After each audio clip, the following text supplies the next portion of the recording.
Halo semuanya, nama gue Topan dan welcome back to my channel.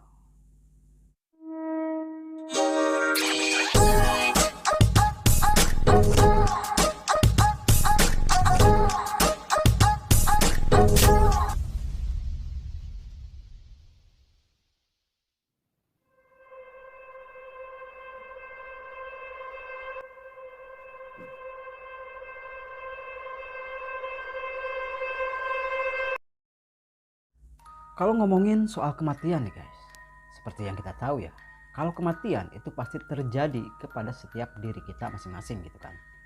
Dan kita juga percaya setiap makhluk yang ada di muka bumi ini itu pasti akan bertemu ajalnya dan mengalami apa tuh yang namanya kematian. Mau itu yang muda, yang tua, yang sakit ataupun yang sehat. Bahkan nih, bayi yang baru lahir sekalipun, kalau sudah waktunya meninggal, ya udah meninggal gitu kan. Nggak ada tuh yang namanya negosiasi atau tawar menawar, apalagi ya untuk menolak atau hanya sekedar menghindar nih dari yang namanya kematian. Nah walaupun begitu ya, sampai sekarang yang namanya ajal atau kematian itu masih menjadi misteri. Nggak ada satu orang pun yang tahu kapan kita itu akan meninggal. Bahkan teknologi canggih atau para peneliti pun itu tidak mampu menelusuri jejak dari sang malaikat maut.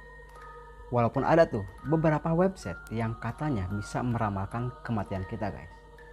Cukup dengan kita mengunjungi website tersebut dan mengisikan data diri lengkap kita di sana ya. Web tersebut itu akan langsung menampilkan rincian waktu kapan kita itu akan meninggal. Ngeri sih kalau memang benar-benar website tersebut itu bisa meramalkan kematian kita. Nah tapi setelah dicari tahu lagi, website tersebut itu dibuat hanya untuk seru-seruan aja gitu guys. Nah buat kalian yang kepo atau mungkin lagi gabut nih, nah kalian bisa tuh mengunjungi website tersebut. Dan untuk nama webnya sendiri, kalian bisa mencari di Google dengan kata kunci website ramal kematian. Dan keluar deh tuh beberapa website yang katanya bisa meramalkan kematian guys. Nah tapi nih, percaya gak percaya, ini bukan website ataupun aplikasi ya, melainkan ada beberapa orang yang memprediksikan atau meramalkan kematiannya sendiri dengan sangat akurat. Nah bahkan sebagian dari mereka itu memprediksikan kapan, di mana, penyebab, dan bagaimana cara mereka itu akan meninggal. Itu dideskripsikan dengan 95% akurat. Entah itu hanya kebetulan atau memang mungkin mereka itu sudah mempunyai firasat tuh mengenai kematiannya. Lalu, siapakah orang-orang tersebut? Nah, sebelum itu, buat kalian yang mungkin baru bergabung di channel ini, kalian bisa tekan dulu tuh tombol subscribe-nya di bawah. Karena, gue ingetin lagi ya, akan ada banyak banget nih video-video pembahasan yang mungkin menarik nih buat kalian simak. Dan kalau sudah, langsung aja kita bahas di Bantai. Bahas santai.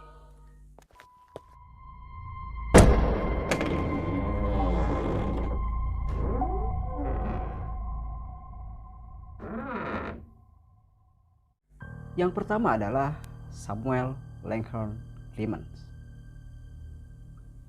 Samuel Langhorne Clemens atau yang lebih dikenal sebagai Mark Twain lahir pada tanggal 30 November 1835 di Florida, Amerika Serikat. Dia dilahirkan ke bumi itu bertepatan dengan 1 minggu setelah fenomena alam, yaitu fenomena komet Halley yang melintasi bumi. Sedikit info nih, mungkin buat kalian yang belum tahu ya. Jadi komet Halley ini adalah sebuah komet yang akan melintasi bumi setiap 75 tahun sekali. Dan komet ini terakhir terlihat itu pada tahun 1985 dan diperkirakan akan melintasi bumi lagi itu pada tahun 2061 mendatang. Kita kembali ke pembahasan ya. Jadi si Mark Twain ini adalah seorang penulis terkenal, pengusaha, juga seorang dosen di salah satu universitas di Amerika Serikat. Salah satu karyanya yang terkenal adalah sebuah buku yang berjudul Adventures of Huckleberry Finn. Nah buku tersebut itu mengisahkan tentang seorang anak bernama Huckleberry Finn dengan latar zaman perbudakan di Amerika Serikat. Nah pada suatu hari nih, Si Mark Twain ini sempat mengklaim kalau dia punya hubungan spesial dengan fenomena komet Halley di atas. Nah, dia berkata nih, dia lahir ke bumi di tahun dimana si komet Halley ini datang ke bumi. Maka dia itu akan meninggal juga di tahun dimana si komet Halley ini datang lagi ke bumi pada tahun berikutnya. Dan benar saja nih, pada tanggal 21 April 1910, di umurnya yang ke-74 tahun, si Mark Twain ini meninggal akibat terkena serangan jantung 1 minggu sebelum si komet Halley ini melintasi bumi. Jadi dia lahir itu 1 minggu setelah dan meninggal 1 minggu sebelum si komet Halley ini melintasi bumi. Nah, sekilas sih ini tuh hanya kebetulan biasa aja gitu kan. Karena si Mark Twain ini itu tidak menjelaskan secara detail mengenai kematiannya tersebut. Tapi ya gak ada yang tahu gitu kan. Dan yang kedua adalah Sugar Ray Robinson. Lahir pada tanggal 3 Mei 1921 di Georgia, Amerika Serikat.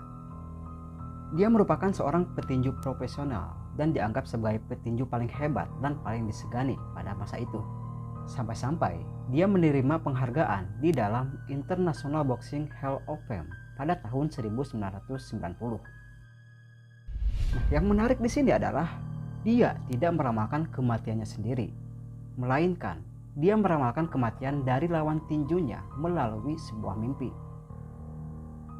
Jadi ceritanya nih, pada tanggal 25 Juni 1947, si Robinson ini dijadwalkan akan bertanding melawan seorang petinju kelas menengah bernama James Emerson Delaney, atau yang lebih dikenal sebagai Jimmy Dale. Nah, tapi beberapa hari menjelang pertandingan nih, si Robinson ini bermimpi. Nah, dalam mimpinya tersebut, si Robinson ini melihat kalau lawan tinjunya atau si Jimmy Dale ini itu tewas tuh karena terkena pukulan dari tangan kirinya.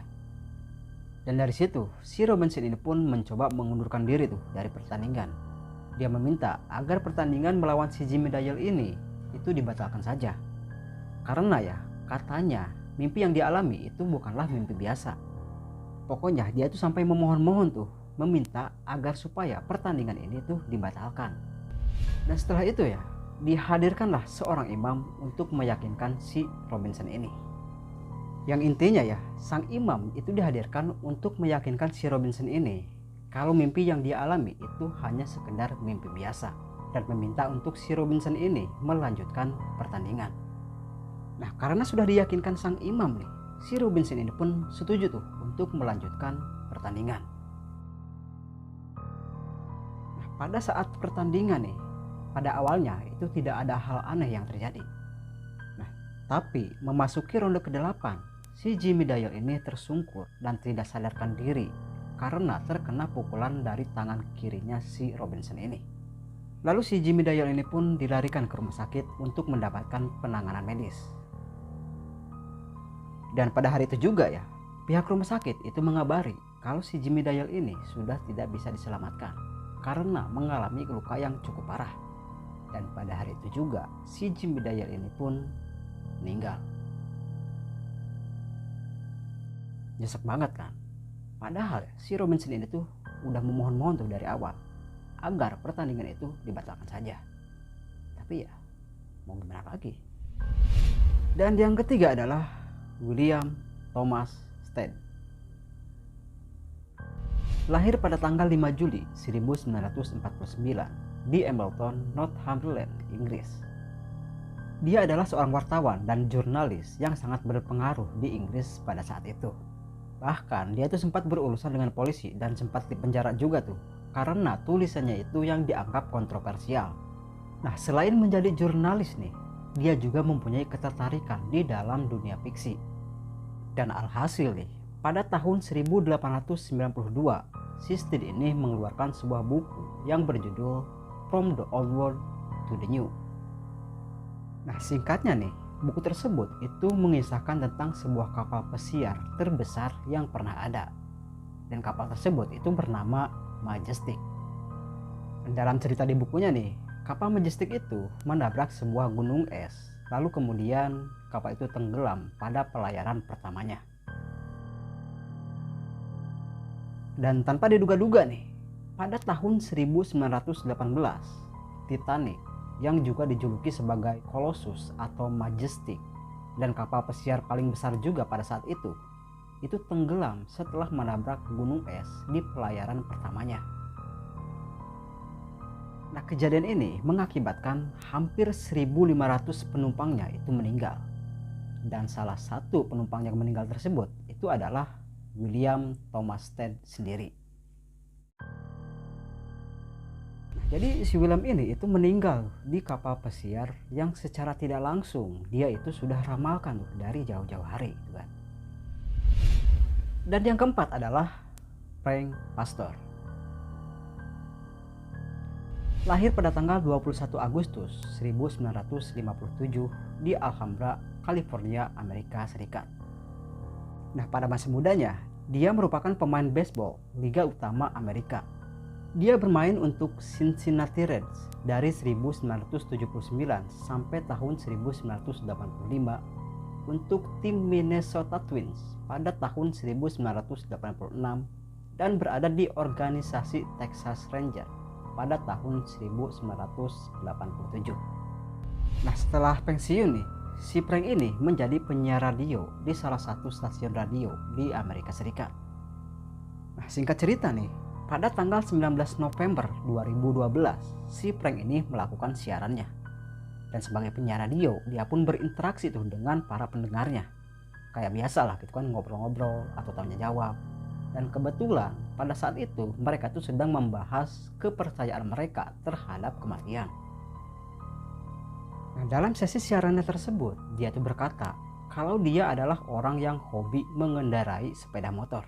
Karena bisa dibilang ya, si Frank ini adalah anak motor juga gitu guys. Lalu dia juga berkata nih, suatu saat nanti aku akan tergeletak di jalan bebas hambatan di jalur 210 karena seseorang yang bodoh telah memotong jalanku tanpa aba-aba. Nah, singkat cerita, si Frank ini pun beres tuh dari siarannya. Lalu dia pun mengendarai motornya dan berniat untuk pulang ke rumahnya. Nah, pada saat di perjalanan nih, si Frank ini mengalami kecelakaan di Foothill jalur 210 jalan bebas hambatan di Duarte, California. Dan kecelakaan tersebut itu diakibatkan oleh seorang perempuan yang mengendarai sebuah sedan yang memotong jalannya si Frank ini tanpa aba-aba. Dan seketika menabrak motor yang dikendarai oleh si Frank ini. Yang menyebabkan ya, si Frank ini tuh terpental cukup jauh dari motornya tersebut. Dan dari insiden ini, si Frank ini pun mengalami luka yang cukup parah, yang mengakibatkan akhirnya si Frank ini pun meninggal. Jadi emang benar-benar sama nih apa yang dikatakan oleh si Frank ini saat siaran dengan kecelakaan yang dia alami. Jalan bebas hambatan, jalur 210, karena seseorang yang bodoh memotong jalannya tanpa aba-aba. Dan yang terakhir adalah Mickey Wells. Lahir pada tanggal 20 April 1971 di New York, Amerika Serikat.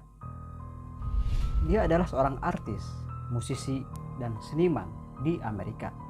Dia adalah seorang bassis dan sempat bermain bass di beberapa band rock terkenal, termasuk band rock Weezer. Nah, suatu ketika, dia itu sempat mengalami gangguan kesehatan mental yang membuat dia tuh harus memutuskan untuk pensiun dari dunia musiknya. Lalu dia pun memutuskan untuk lebih fokus ke dunia seninya. Nah, pada tanggal 26 September 2011, si Wells ini membuat sebuah cuitan di Twitter. Nah, cuitannya tersebut itu berbunyi, "Dream I died in Chicago next weekend, heart attack in my sleep. I need to write my will today."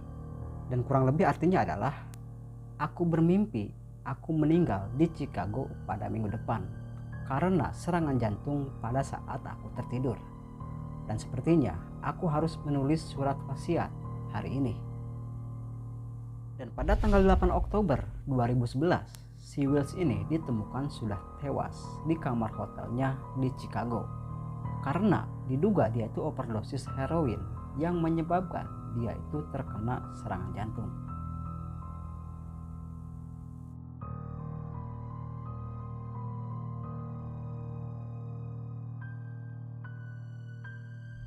Jadi, gimana nih menurut kalian? Apakah mereka itu benar-benar meramalkan kematiannya? Atau itu semua hanya kebetulan saja? Tulis pendapat kalian di kolom komentar di bawah.